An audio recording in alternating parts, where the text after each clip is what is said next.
Oli mineral yang beredar di pasaran umumnya pakai base oil grup 2. Lalu, untuk oli mesin jenis semi-sintetik itu masuk kategori base oil grup 3. Dan perlu kalian catat ya, kalau kategori grup 3, base-nya itu sebenarnya masih pakai mineral atau minyak bumi mentah, belum pakai base oil jenis sintetik. Jadi mau itu sintetik base, sintetik teknologi, sintetik blend, atau teknosintetik, tetap aja dia oli mineral. Dan untuk oli mesin yang bahan dasarnya udah 100% dari bahan sintetik atau hasil rekayasa unsur zat kimia, berarti dia masuk kategori base oil grup 4 yang bahan dasarnya udah pakai polyalpha-olefin atau PAO. So, selain dibedain berdasarkan kelompok ataupun grup, base oil juga bisa dikategoriin berdasarkan penamaan jenisnya. Dan kebanyakan pabrikan umumnya justru lebih sering ngidentifikasiin produknya sesuai penamaan jenis base oil, bukan berdasarkan kategori grup. Karena seperti yang kita tahu, kalau di setiap botol kemasan oli, itu yang dicantumin cuma nama jenis base oil kayak mineral ataupun sintetik. Padahal, gua rasa sih nggak ada salahnya juga kan kalau misal dicantumin kategori kelompok ataupun grup base oilnya, supaya kita bisa lebih tahu seberapa bagus kualitas dari oli tersebut. Loh, emang informasi grup oli segitu pentingnya, John? Bukannya pengkategorian berdasarkan nama, kayak mineral, semi-sintetik, dan juga full sintetik, itu juga udah cukup. Kan pihak pabrikan juga udah nyantumin info spek secara detail dalam rilisan datasheet oli. Ya, gua akuin sih secara dasar itu emang udah cukup. Tapi, kalau secara teknis, faktanya kan kita nggak bisa tahu base oilnya itu masuk kategori grup berapa. Bentar John. Emang grup base oil itu ada berapa sih? Dan sebenarnya tiap grup itu bedanya apa aja? Terus apa korelasinya antara pengelompokan grup base oil sama kualitas oli? So, buat yang penasaran sama jawabannya, simak video ini sampai akhir. Nah, seperti yang kita tahu, kalau oli itu terdiri dari dua komponen utama, yaitu base oil dan juga zat aditif. Dan secara umum, base oil itu kebagi jadi dua jenis. Pertama ada yang disebut mineral, lalu ada juga yang disebut dengan sintetik. Tapi kalian tahu nggak sih, kalau ternyata base oil mineral dan juga sintetik kebagi lagi jadi beberapa grup, berdasarkan standar parameter yang udah ditentuin sama pihak API. Kayak misal nilai indeks viskositas, saturasi, serta kandungan sulfurnya. Jadi dalam hal ini, standarisasi yang ditentuin American Petroleum Institute kebagi jadi 5 kategori grup. Di antaranya A. Base oil grup 1. So, di kategori ini, proses penyulingannya itu bisa dibilang merupakan yang paling sederhana, melalui metode yang disebut solvent refining.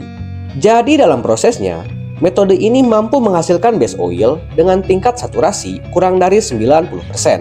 Kadar sulfurnya di atas 0,03%, nilai VI-nya 80 hingga 120, serta kisaran suhunya berada di angka 32-150 derajat Fahrenheit.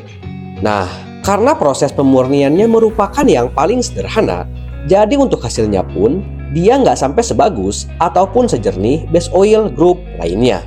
Dan hal ini tentu berbanding lurus sama harga jualnya yang bisa dibilang merupakan yang paling murah. B. Base oil grup 2. Beda halnya dengan grup 1. Karena di kategori ini, proses pemurniannya itu udah pakai teknologi yang disebut hydrotreating. Dan metode ini mampu menghasilkan base oil dengan tingkat saturasi lebih dari 90%. Kadar sulfurnya masih di atas 0,03%, nilai VI-nya masih di kisaran 80 hingga 120, serta memiliki sifat antioksidan yang lebih baik dari grup 1. Nah, berdasarkan data, base oil grup 2 itu untuk tingkat kemurniannya berada di atas base oil grup 1.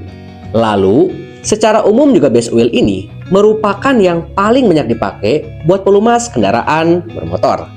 Dan kalian tahu, oli yang bahan dasarnya masuk kategori base oil grup 2 dikenal dengan nama oli mineral. C. Base oil grup 3. Pada dasarnya, proses pemurnian base oil grup 3, teknologinya itu mirip kayak yang dipakai buat memproduksi base oil grup 2, yaitu metode pemurnian hydrotreating. Tapi dalam prosesnya, Bisa dibilang untuk treatmentnya itu jauh lebih ketat dengan tahap pemurnian yang lebih rumit pada tingkat temperatur yang jauh lebih tinggi. Nah, proses ini dikenal dengan nama metode hydrocracking. Jadi dalam prosesnya, metode ini mampu menghasilkan base oil mineral paling murni yang lebih tahan oksidasi dengan indeks viskositas di atas 120. Dan meskipun bahan dasarnya itu masih dari mineral ataupun penyulingan minyak bumi mentah, tapi karena hasilnya jauh lebih murni dan speknya pun jauh lebih tinggi, maka dibuatlah struktur minyak kimia baru yang disebut hidrokarbon sintetik. Dan istilah ini lebih kita kenal dengan nama base oil semi-sintetik, synthetic base, synthetic blend, synthetic teknologi, dan juga teknosintetik. D. Base oil grup 4. So, pada kategori grup 4, itu udah masuk base oil jenis sintetik karena bahan dasar pembuatannya udah pakai polyalpha olefin atau PAO, bukan dari hasil pemurnian minyak bumi mentah. Jadi selain base-nya itu jauh berbeda, untuk proses pembuatannya pun bisa dibilang jauh lebih kompleks dan juga tahapannya jauh lebih rumit. Makanya dari sisi kualitas tentunya dia jauh lebih bagus. Selain itu, untuk indeks viskositas dari base oil grup 4 pastinya juga jauh lebih tinggi. Tepatnya berada di rentan angka jauh di atas 120. Lalu, base oil ini juga punya daya rentan ketahanan suhu yang jauh lebih luas. Sehingga dia bakalan lebih cocok dan juga lebih mumpuni dipakai pada berbagai kondisi suhu yang masuk ke dalam kategori ekstrim. Maka nggak heran kenapa oli sekelas Ravenol Motobike Racing USFO, Axon Venom, FK Massimo Pro RS harganya tergolong mahal banget. E. Base oil grup 5. Nah, base oil di grup ini merupakan oli yang bahan dasarnya nggak termasuk kategori grup 1 sampai grup 4. Jadi, untuk base oil sekelas ester, polyalkylene glycol, fosfat ester, polyolester, biolub, dan lain-lain masuk dalam kategori base oil grup 5. Jadi berdasarkan teorinya, untuk semua base oil yang nggak tercantum dalam pengkategorian grup 1, grup 2, grup 3, sampai grup 4, berarti pengklasifikasiannya termasuk ke dalam base oil grup 5. Dan menurut info yang gua dapet, katanya sih makin tinggi pengkategorian grupnya, maka makin bagus juga kualitas oli tersebut. Karena dari segala aspek, entah itu nilai VI-nya, saturasinya, ataupun kandungan sulfurnya, kategori ini jelas lebih advance dibanding base oil grup lainnya. Intinya, oli mineral yang beredar di pasaran umumnya pakai base oil grup 2. Lalu, untuk oli mesin jenis semi-sintetik itu masuk kategori base oil grup 3. Dan perlu kalian catat ya, kalau kategori grup 3, base-nya itu sebenarnya masih pakai mineral atau minyak bumi mentah, belum pakai base oil jenis sintetik.